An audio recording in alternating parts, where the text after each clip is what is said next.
ಸೇಮಿಯಾ ಉಪ್ಪಿಟ್ಟು ಉದ್ರುದ್ರಾಗಿ ಬರಬೇಕಂದ್ರೆ ಈ ರೀತಿ ಒಂದ್ಸರಿ ಟ್ರೈ ಮಾಡಿ. ಮೊದಲಿಗೆ ಸ್ಟವ್ ಮೇಲೆ ಒಂದು ಪಾತ್ರೆನೇ ಇಟ್ಕೊಂಡು ನೀರು ಚೆನ್ನಾಗಿ ಕುದಿಯೋವಾಗ ರುಚಿಗೆ ಬೇಕಾಗಿರೋಷ್ಟು ಉಪ್ಪು ಹಾಕಿ ಈ ರೀತಿ ಮತ್ತೆ ಕುದಿಯೋಕ್ಕೆ ಸ್ಟಾರ್ಟ್ ಆದಮೇಲೆ ನಾನು ಬೇಕಾಗಿರೋಷ್ಟು ಅಕ್ಕಿ ಶಾವಿಗೆನ ತೊಗೊಂಡಿದ್ದೀನಿ. ಈಗ ಈ ಶಾವಿಗೆನ ಹಾಕಿದ್ಮೇಲೆ ಜಸ್ಟ್ ಈ ರೀತಿ ಮಿಕ್ಸ್ ಮಾಡ್ಕೊತ ಹೈ ಫ್ಲೇಮಲ್ಲೇ 2ರಿಂದ 3 ನಿಮಿಷ ಬೇಯಿಸ್ಕೊಂಡ್ರೆ ಸಾಕು. ತುಂಬ ಬೇಯಿಸ್ಬಿಟ್ರೆ ಶಾವಿಗೆ ಗಂಜಿ ಬಿಟ್ಕೊಂಡ್ಬಿಡುತ್ತೆ. ಸೊ ಅದಕ್ಕೆ ನೀರು ಚೆನ್ನಾಗಿ ಕುದಿಯೋವಾಗೇ ಬೇಯಿಸ್ಕೋಬೇಕು.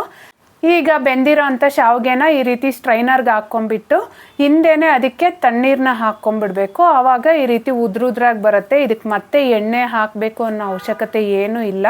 ಈಗ ಈ ಶಾವಿಗೆನ ಸೈಡಿಗೆ ಇಟ್ಕೊಂಡ್ಬಿಟ್ಟು ಶಾವಿಗೆಗೆ ಒಂದು ಒಳ್ಳೆ ಮಸಾಲೆನ ರೆಡಿ ಮಾಡೋಣ. ಮೊದಲಿಗೆ 1 ಹಿಡಿಯಷ್ಟು ಕೊತ್ತಂಬರಿ ಸೊಪ್ಪು, ಹಾಗೆ ಅರ್ಧ ಇಂಚಷ್ಟು ಶುಂಠಿ, ಖಾರಕ್ಕೆ ತಕ್ಕಂಗೆ ಹಸಿಮೆಣಸಿನ್ಕಾಯಿ, ಹಾಗೇ ಒಂದು ಚಿಕ್ಕ ಸ್ಪೂನಷ್ಟು ಜೀರಿಗೆನ ಹಾಕ್ಕೊಂಡು ಇದನ್ನು ನುಣ್ಣಗೆ ರುಬ್ಕೋಬೇಕು. ಬೇಕಿದ್ದರೆ ಒಂದು ಸ್ವಲ್ಪ ನೀರನ್ನು ಸಹ ಸೇರಿಸ್ಕೋಬೋದು.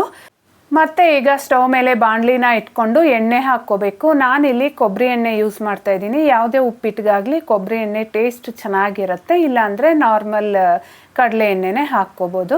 ಹಾಗೆಯೇ ಒಗ್ಗರಣೆಗೆ ಸಾಸಿವೆ, 1 ಸ್ಪೂನ್ ಕಡಲೆಬೇಳೆ, ಉದ್ದಿನಬೇಳೆ ಹಾಕಿ ಈ ರೀತಿ ಕಡಲೆಬೇಳೆ ಉದ್ದಿನಬೇಳೆ ಚೆನ್ನಾಗಿ ಫ್ರೈ ಆಗಿದೆ ಅಂದಾದಮೇಲೆ ಸ್ವಲ್ಪ ಕರಿಬೇವಿನ ಎಲೆ ಹಾಗೆ ರುಬ್ಬಿಟ್ಟಿರೋ ಅಂಥ ಮಸಾಲೆನ ಸಹ ಹಾಕಿ ಈ ಮಸಾಲೆಯಲ್ಲಿರೋಂಥ ಹಸಿ ವಾಸನೆ ಹೋಗೋವರೆಗೂ ಚೆನ್ನಾಗಿ ಫ್ರೈ ಮಾಡ್ಕೋಬೇಕು. ರೆಗ್ಯುಲರಾಗಿ ಮಾಡೋ ಶಾವಿಗೆ ಉಪ್ಪಿಟ್ಟಲ್ಲದೆ ಈ ರೀತಿ ಒಂದ್ಸರಿ ಟ್ರೈ ಮಾಡಿ. ಒಳ್ಳೆ ಫ್ಲೇವರಲ್ಲಿ ತುಂಬ ಚೆನ್ನಾಗಿರುತ್ತೆ. ಈಗ ನಾನಿಲ್ಲಿ ಸ್ವಲ್ಪ ಸ್ವೀಟ್ ಕಾರ್ನ ಹಾಕ್ಕೊತಾ ಇದ್ದೀನಿ. ಇದ್ದರೆ ನಿಮ್ಮ ಹತ್ರ ಫ್ರೋಝನ್ ಬಟಾಣಿನ ಸಹ ಸೇರಿಸ್ಕೋಬೋದು. ಹಾಗೆಯೇ ನಾನಿಲ್ಲಿ 1 ಈರುಳ್ಳಿನ ಸಹ ಹಾಕ್ಕೊಂಡು ಫ್ರೈ ಮಾಡ್ಕೊತಾ ಇದ್ದೀನಿ. ಆ ವಿಡಿಯೋ ಕ್ಲಿಪ್ ಮಿಸ್ ಆಗಿದೆ. ಈ ಈರುಳ್ಳಿ ಸಹ ಚೆನ್ನಾಗಿ ಫ್ರೈ ಆಗಿದೆ ಅಂದಾದಮೇಲೆ 1 ಕ್ಯಾರೆಟ್ನ ಸಹ ತುರಿದು ಹಾಕ್ಕೊಂಡು ಇದನ್ನು ಒಂದ್ಸರಿ ಚೆನ್ನಾಗಿ ಮಿಕ್ಸ್ ಮಾಡಿಕೊಂಡು ಅದಕ್ಕೇ ರುಚಿಗೆ ಬೇಕಾಗಿರೋಷ್ಟು ಉಪ್ಪು ಸಹ ಹಾಕಿ ಈ ಕ್ಯಾರೆಟ್ ಎಲ್ಲ ಚೆನ್ನಾಗಿ ಫ್ರೈ ಆಗೋವರೆಗೂ ಮಿಕ್ಸ್ ಮಾಡ್ಕೊತ ಹುರ್ಕೋಬೇಕು. ಇಲ್ಲಿ ಸ್ವೀಟ್ ಕಾರ್ನು, ಹಸಿ ಬಟಾಣಿ ಯಾವುದೂ ಇಲ್ಲ ಅಂದರೆ ಗೋಡಂಬಿನ ಸಹ ಹಾಕ್ಕೋಬೋದು. ಈಗ ನಾವು ಆಗಲೇ ರೆಡಿ ಮಾಡಿಟ್ಟಿದ್ವಲ್ಲ ಆ ಶಾವಿಗೆನ ಹಾಕ್ಕೊಂಡು ಜಸ್ಟ್ ಇದನ್ನು ಸ್ವಲ್ಪ ನಿಧಾನಕ್ಕೆ ಮಿಕ್ಸ್ ಮಾಡಿಕೊಂಡ್ರೆ ಆಯಿತು. ನಿಮ್ಗೆ ಕ್ಲೀನಾಗಿ ಗೊತ್ತಾಗ್ತಾ ಇರ್ಬೋದು ಎಷ್ಟು ಉದ್ರುದ್ರಾಗಿ ಬಂದಿದೆ ಅಂತ. ಈ ಶಾವಿಗೆ ಉಪ್ಪಿಟ್ಟಿಗಂತೂ ಯಾವುದಾದ್ರೂ ಒಂದು ಚಟ್ನಿ ಇದ್ದರೆ ಸಾಕು, ತುಂಬ ರುಚಿಯಾಗಿರುತ್ತೆ.